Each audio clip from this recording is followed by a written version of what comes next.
Welcome to the CMO Chapter podcast, where we dive deep into the dynamic world of Chief Marketing Officers. Join us as we explore the careers, insights, and strategies of top marketing executives who shape the brands we know and love. Whether you're a seasoned marketer, aspiring CMO, or simply just curious to understand what it really takes to step into the shoes of a CMO.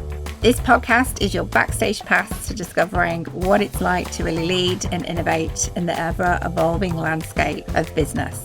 Stay tuned as we uncover the stories of the visionaries behind the brand.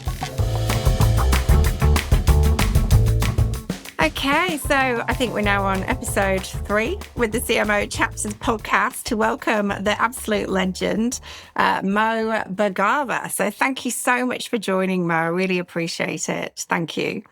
No, pleasure, Lucy. Hello to you and anybody else who listens and watches this in real time or later.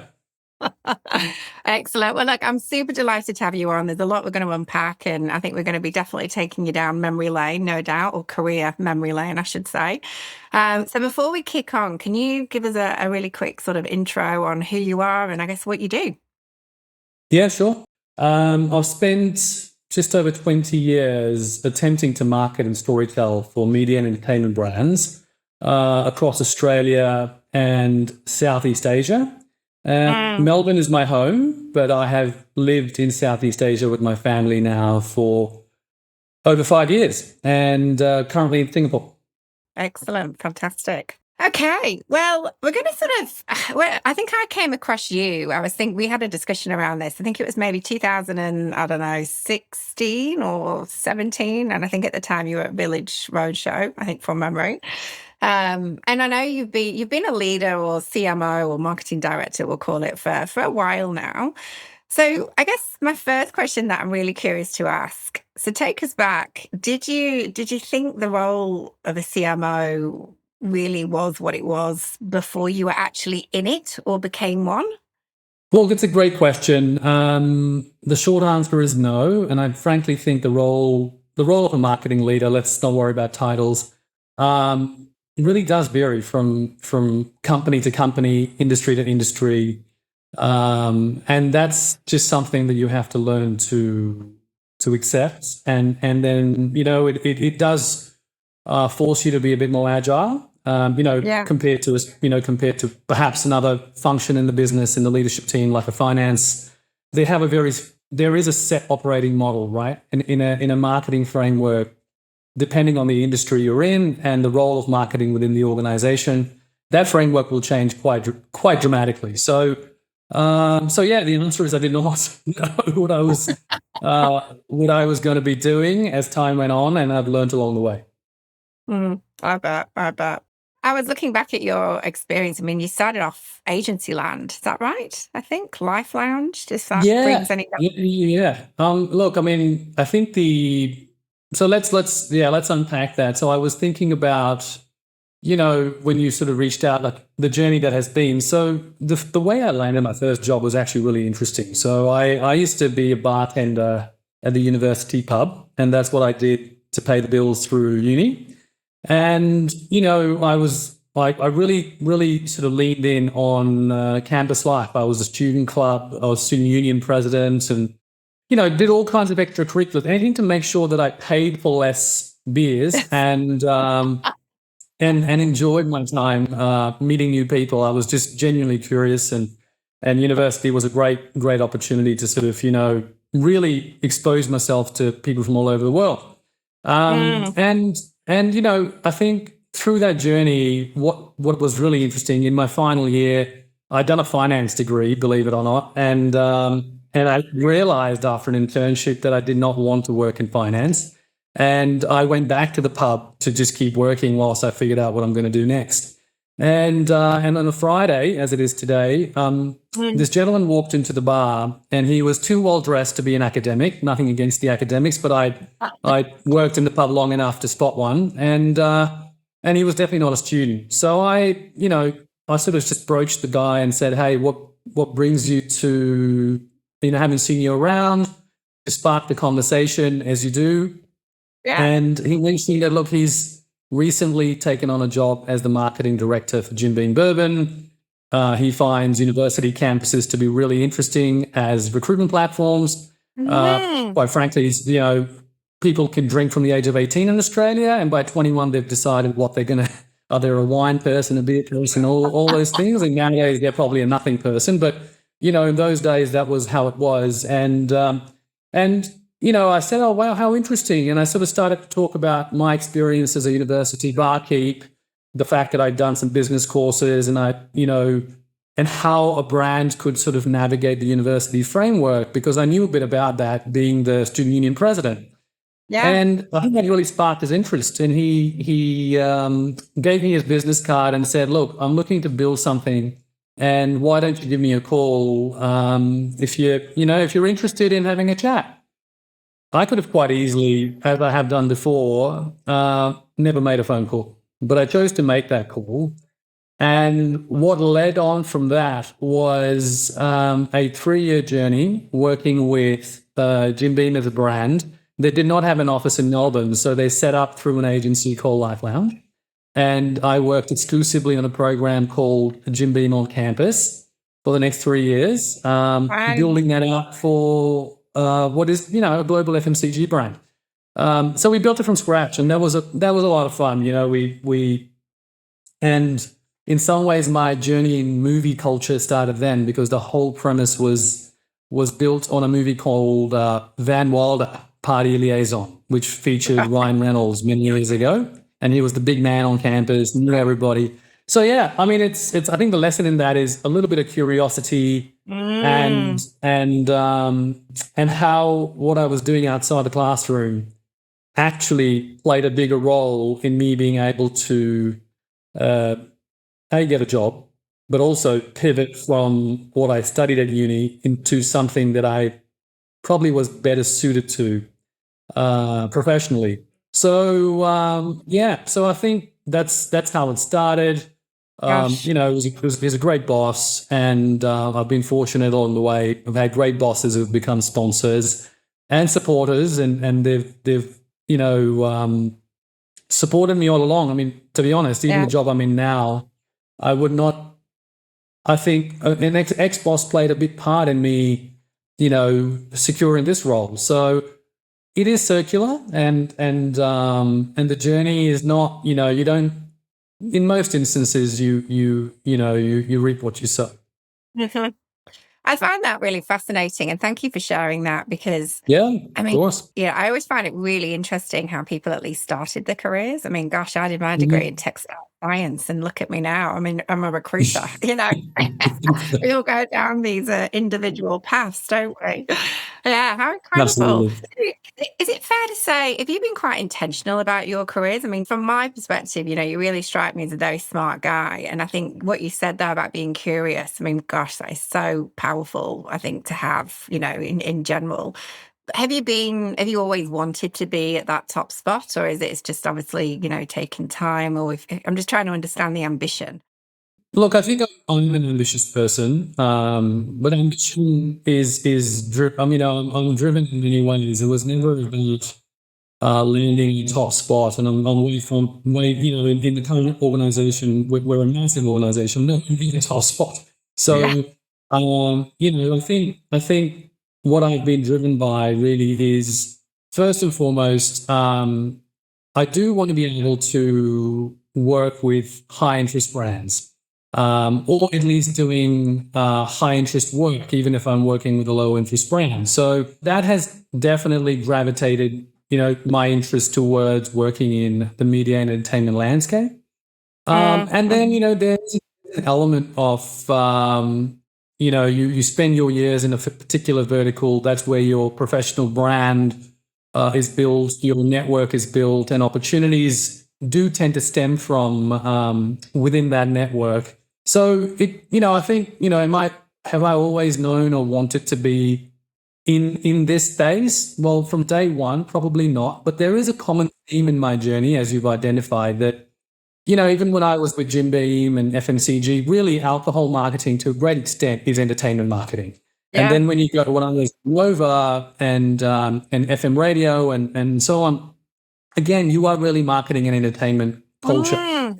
Oh. And then from there you go into cinemas and, over time, film, so you do start to see that there are transferable themes about marketing entertainment and particularly out of home entertainment. And that's been the common thread that has benefited me. So where the learnings and the experiences have been transferable from one industry to another within largely a media and entertainment landscape. Yeah, I mean, you're so right as well. I mean, you think about, starting from an alcohol brand and how that filters into, really entertainment. I mean, the two to a degree, it's hand in hand, to some degree. So Yeah. yeah, makes complete sense. As you become, I'm curious to know, and we're getting right into the nitty gritty here, but as a leader, what would you say is one of the hardest calls that you've had to make? A lot of it has. I mean, I think it has changed me as a person, to be honest. But I relocated to Southeast Asia in the middle of COVID. I was hired before the pandemic hit, and the role I accepted was the brief was growth. And unfortunately, the industry was completely paralyzed by the pandemic. And the owners and promoters of the business still decided to bring me over Hmm. because none of us frankly knew how long this was going to last, but they were convinced that there will be an industry on the other side and they still needed talent. So I thank them for that and their trust. But yeah, I mean, the hardest call was when I sort of came into this organization was really our OPEX was untenable. And it was not a marketing decision, it was a business decision. And we were operating in the absence of a CEO. So I was part of the exco that reported into the board.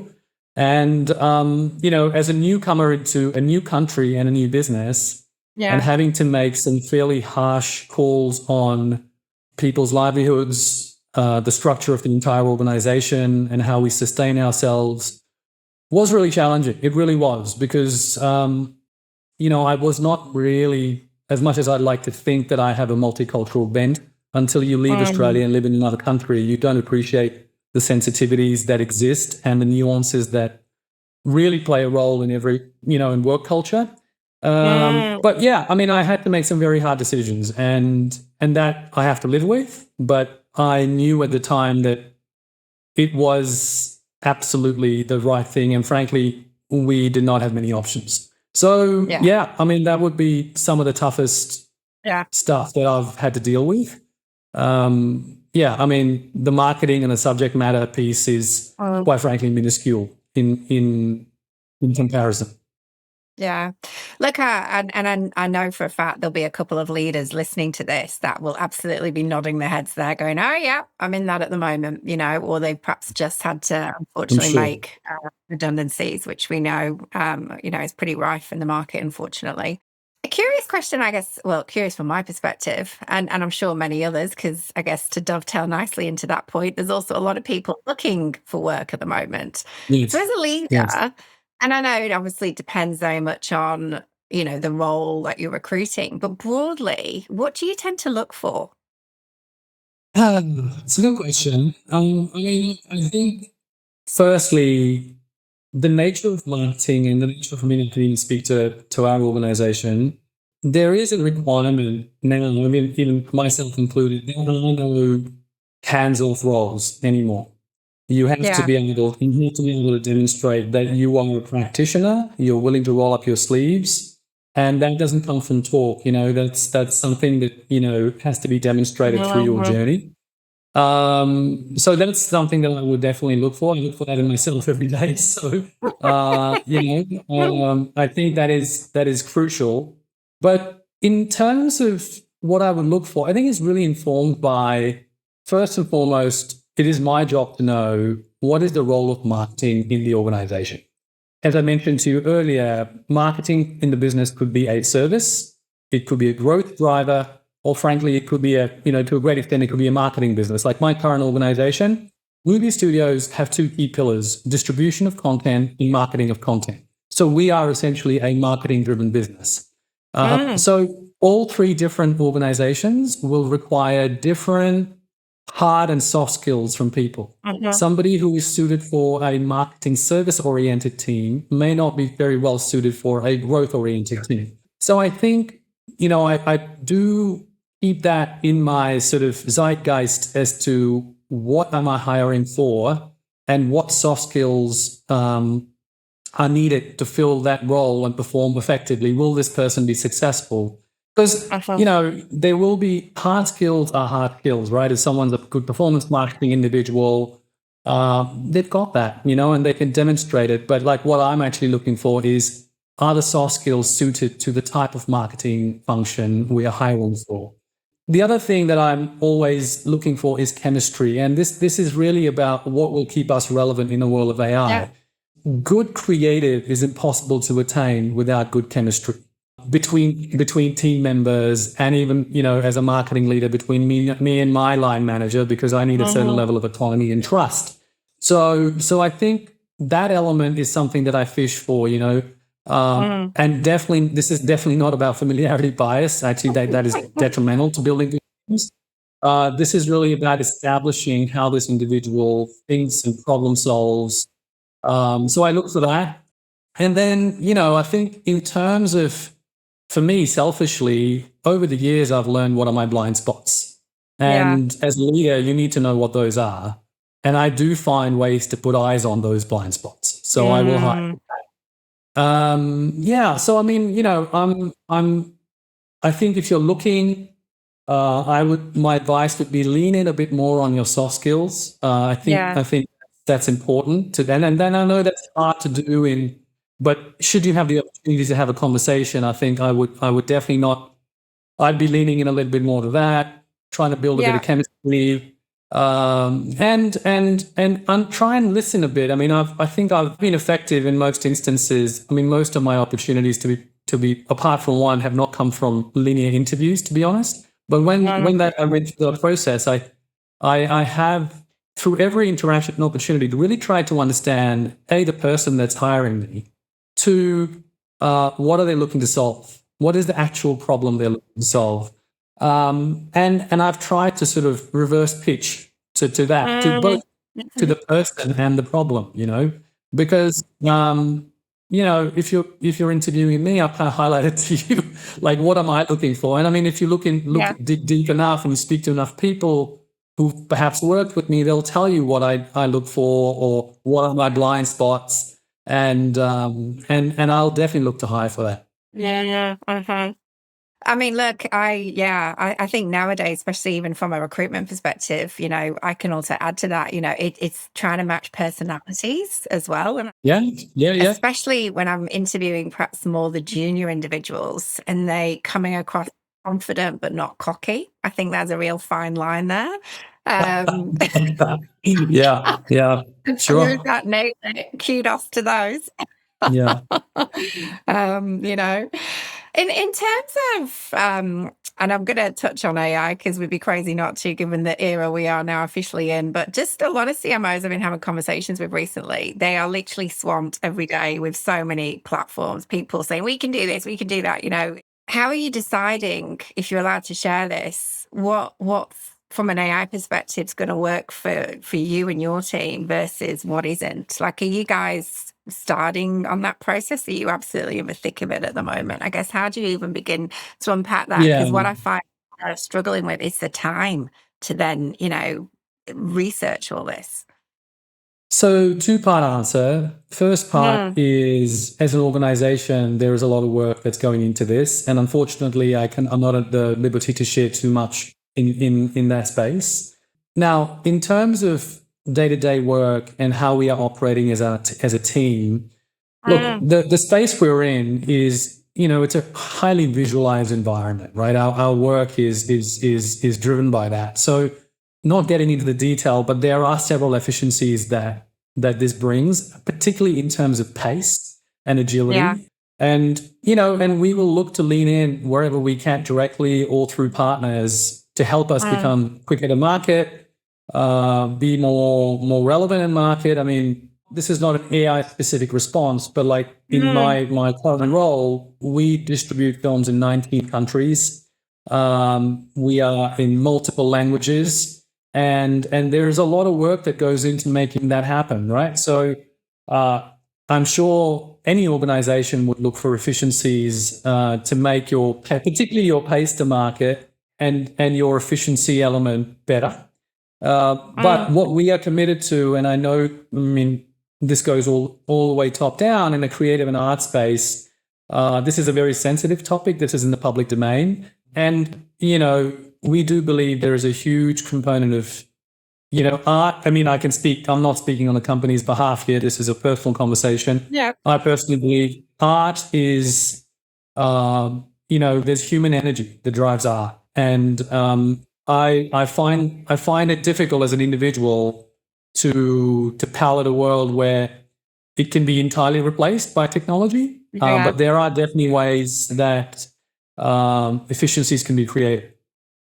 Yeah, and enhanced for sure. Yeah, absolutely. You mentioned earlier, we were talking about, and you did touch on it, that throughout your career, is it fair to say a lot of it has been from networks that you've landed in specific roles? Is that fair to say?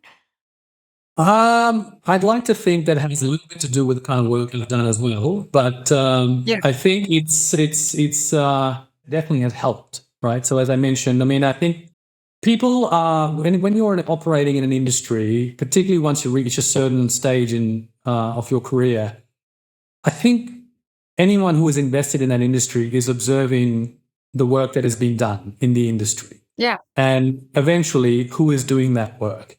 And over time, I think your whole career becomes an interview, right? So, I just can't imagine me performing well in an interview on one day will change the fate of my whole career. It just doesn't work like that. So I'm halfway, if not longer, into my journey already. I think I can't undo what I've done in the past. There are lessons in that, but that speaks to who I am today. And what I do today will determine how things pan out perhaps tomorrow. I mean, there will always be uncontrollables in the journey.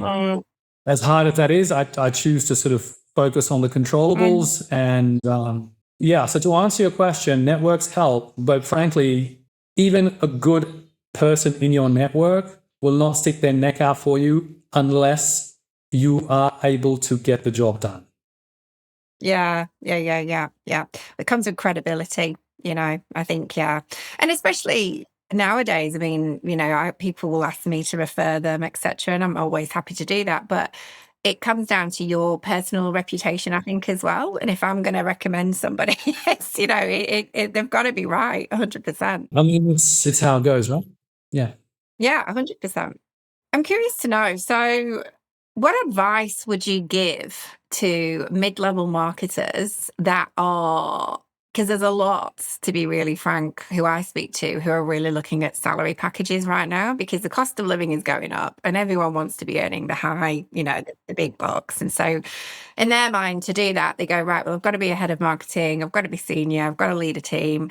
And I can tell you now, and I know you know this, there's a lot that think that they're ready for that and they're actually possibly just not leaders, So I guess my question is, what advice would you give those people that are really aiming for that top spot? And there might be some that are, absolutely fantastic and destined for it.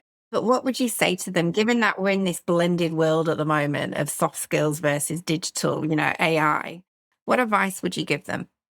Okay, so I think there's probably there's a few aspects to this question.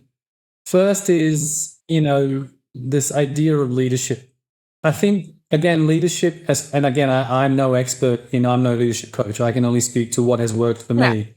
I've always sought out opportunities to take on responsibility.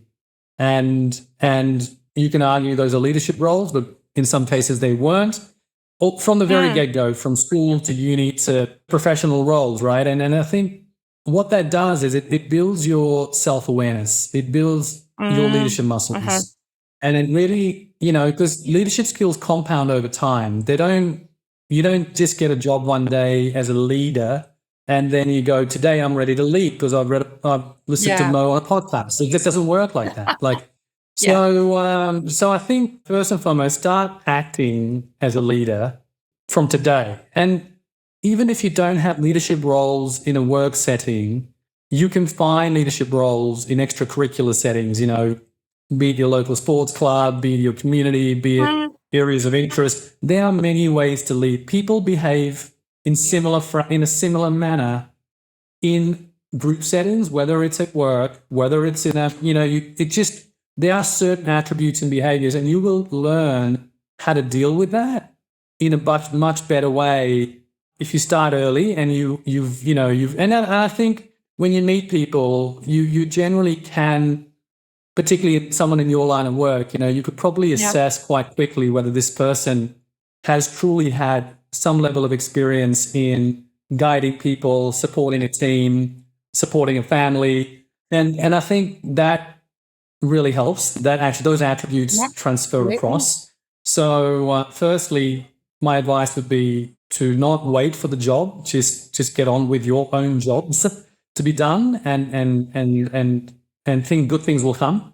Yeah, and I think the other part of this is again, just me being brutally honest with you. You've got to grow your bubble. Everybody lives in a bubble. I mean, I know you're based in Melbourne. I can give you a Melbourne analogy. Somebody who lives in Bayside of Melbourne, I've met people, for them, an adventure is going to Preston. So that is a bubble, right? Like but they speak so confidently with worldviews, and you're like, well, you've got to really grow your bubble to be effective, because unless you have a wider perspective, you're never going to be effective in a leadership capacity, because people will offer different perspectives, and unless you've grown your bubble over time, it's going to be challenging. The second thing I will say to younger people is find a way to sell something, whether it's your side hustle or you take up a sales role. It will change you. It will change you. It will change your appreciation for how a business views marketing to how you view marketing. Sell something, sell anything. I think, you'll really, I took on, that was deliberate. I took on some sales roles in the middle of my career, and I've never let it go. I've always tried to sort of take on sales and marketing type of roles, and it changes your positioning in an organization, but more importantly, it changes you as an individual and as a marketer, which particularly in today's climate is paramount. If you don't have a commercial bone in your body, it's going to be tough. Yeah, so I think those are some aspects. In the technical sense, you've got to really learn and get some level of mastery in short form content. That is the language of marketing today. And if you're relying on an agency to do that for you, I think that's, just try and get your hands dirty. I think that's really important. And if you're, depending on what stage of life you're in, if you're someone like me, I'm a father of 2 beautiful daughters. I'm in my mid-40s.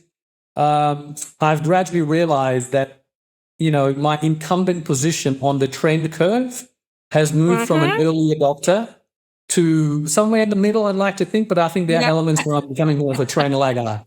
Now, I cannot do my job if I'm not in culture. I just can't. Yes. And this is a personal choice, but I don't sit here waiting for research agencies to tell me what's happening with Gen Z and millennials and so on. And,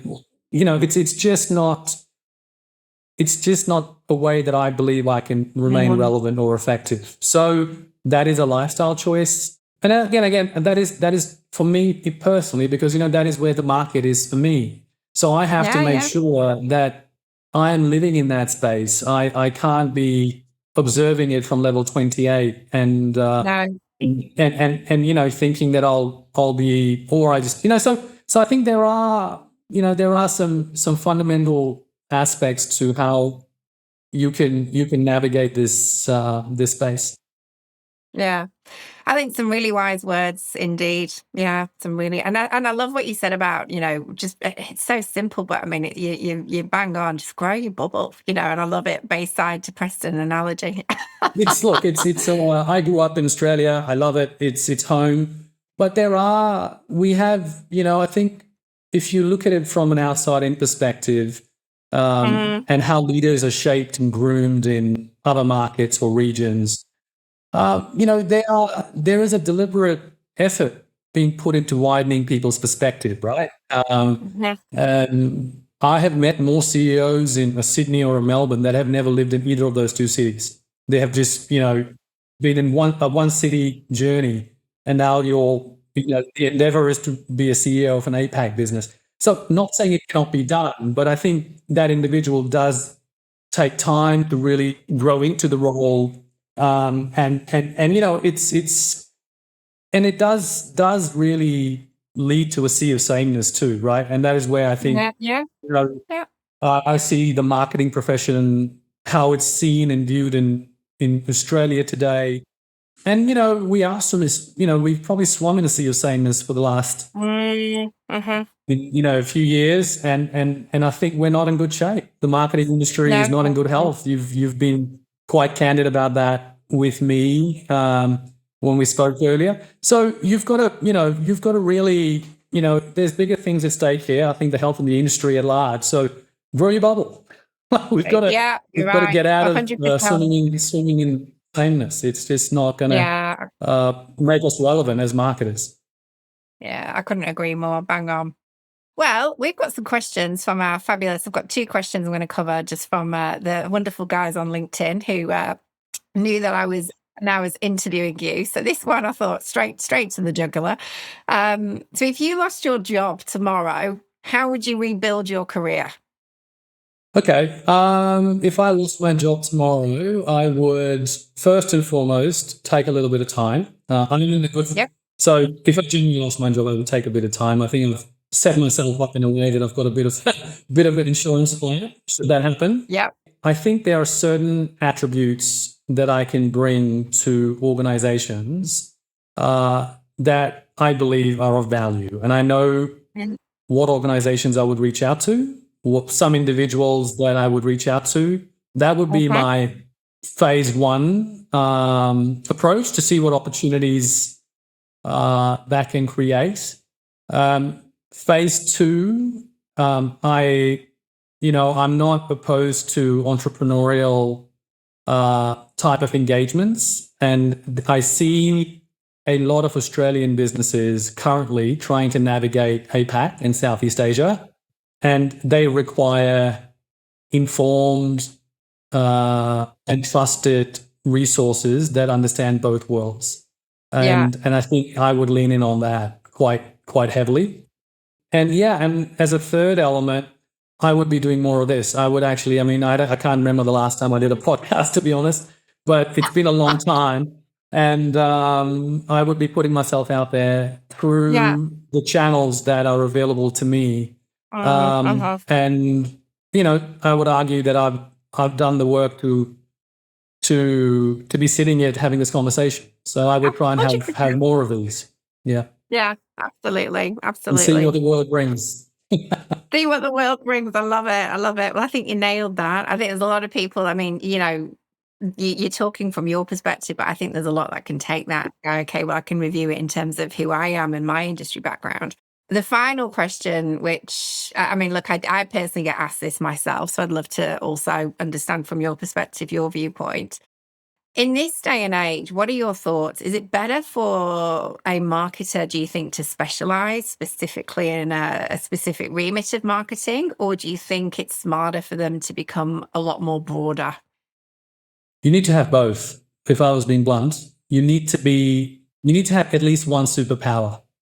And then you have to build on that. And that's what's going to get you a job. And then you grow your career, but you cannot let go of your superpower because, you will realize very quickly that, I do both. I'm a horizontal and a vertical contributor in my team. That is something that, as I said earlier in the conversation, that you have to remain a practitioner so that your value quadrant remains relevant. Love it. And final last parting words here, legacy. Mo, what would you like to be remembered as? The fabulous CMO. Anything you'd love your team to really, or you'd hope them to at least remember you of? Oh wow. Look, I think the word legacy is too large. Nothing is permanent, and to think that I would have some sort of legacy is really, I think that's very self-indulgent. But what I do believe in is, firstly, the facts, right? I've been very fortunate to work with some great brands and companies And, and that has led to me working with some great people and great bosses.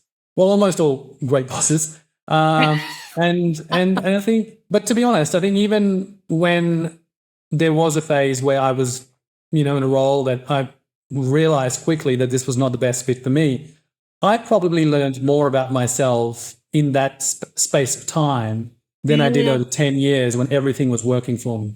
So I think it was needed. What are my legacies? So 2 parts. One is people. Yeah. The people that have reported to me, I take immense pride in seeing them develop and go on and do great things, and many of them are. That gives me enormous sense of satisfaction. Yeah. That's down the chain. Up the chain, as I've touched on earlier, I'm in contact with almost all my previous bosses, and I would happily partner with them again. And I think that to me is professional legacy. Campaigns come and go. There's really, but what I do also appreciate is capability. When you join an organization, and if you are successful in changing how that organization markets for the better, and that capability remains, or they build on that after you're gone, that is of value. I believe I achieved that in, I was employee number 1 in digital in 2006, I think it was, or 2005 at Nova. And that was genuinely, I was, within my first week, a senior executive told me, "You are an experiment." And from that to being there for 6 years, changing how the business markets and create product, and, collaborating with the digital pioneers of the time, such as MySpace, which, gosh. But yeah, so, I think that to me those are things that give me a sense of satisfaction that, you've changed and elevated capability, both in people, in businesses, that has transcended beyond you. That is of value. And some of the relationships that I carry, both people who have worked for me and people that I have worked for, I cherish that the most, to be honest. Yeah. Love it. Well, look, thank you so much, Mo. I think, I've learned a lot about you as well. I feel like we could look in another hour and unpack all sorts, but obviously time isn't always on our side. But thank you so much. I think there's going to be a lot of listeners that are going to, really resonate with a lot that you've shared today. So thank you. It's been absolutely great to have you on board. I really appreciate it. Remember, the road to CMO isn't always linear. It's filled with challenges, decisions, and moments of transformation. Whether you're charting your course or navigating a career shift, the experiences, wisdom shared today, as with our guests, is invaluable. Thank you for joining us. Keep dreaming big, keep pushing boundaries, and remember that your journey towards becoming a CMO is as much about the destination as it is about the growth you experience along the way. Until next time, continue to innovate, evolve, and carve out your path to CMO.